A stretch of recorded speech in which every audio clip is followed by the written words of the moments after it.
I'm going to direct my questions to you, Congressman. You know, the Nevada Test Site, now known as the Nevada National Security Site, NNSS, but we really still call it the Test Site in Nevada, so I'll defer to that. Well, it is larger than all NNSA sites combined, and to the ranking member, our sites, it's equivalent to the size of the state of Rhode Island. So, but High tide or low tide?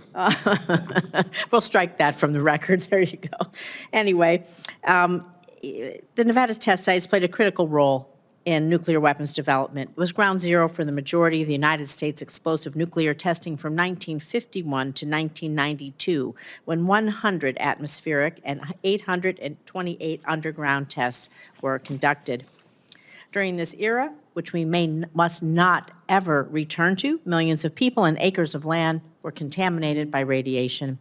Since President George H.W. Bush signed the moratorium in 1992, the NNSA has utilized the Stockpile Stewardship Program in Nevada's underground laboratory to conduct subcritical experiments to certify the reliability, safety, and effectiveness of our nuclear stockpile.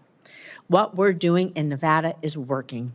For decades, the directors of the national laboratories, the commanders of U.S.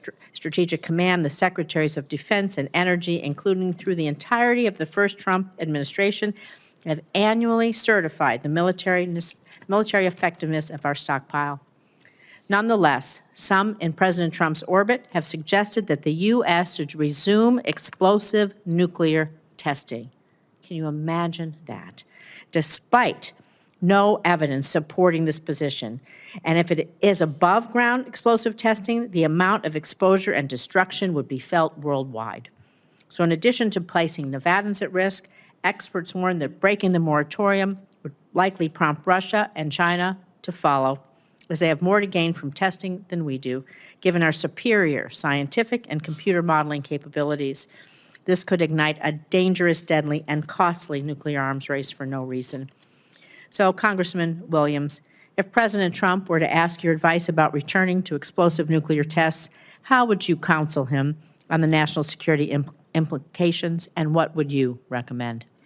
Senator Rosen, thank you for that question. Thanks very much for hosting me and that conversation. It was very insightful and very much appreciated that.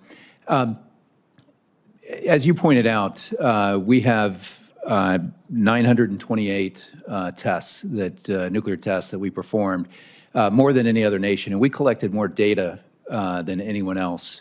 And it is precisely that data that has underpinned our scientific basis for confirming the stockpile since the moratorium in 1992.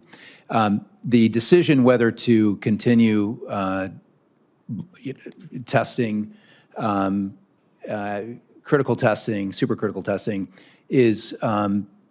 would certainly be above my pay grade should I be confirmed as the administrator. Would you recommend explosive nuclear testing in place of our subcritical testing that we do at the U1A tunnel effectively in all of these years? And sorry, to get to my answer is I would not advise testing, and I think we should rely on the scientific information. Thank you. I'm going to stay on this because resuming explosive testing at the Nevada National Security Site would risk severe economic and environmental impacts, not just in Nevada, but primarily in Nevada, placing more than 2 million people at risk who live in Las Vegas, and not to mention the downwinders states going east. We know that at least 32 accidental venting accidents occurred during the last period of underground testing. That's why there's strong statewide bipartisan opposition to testing, including from our Republican governor.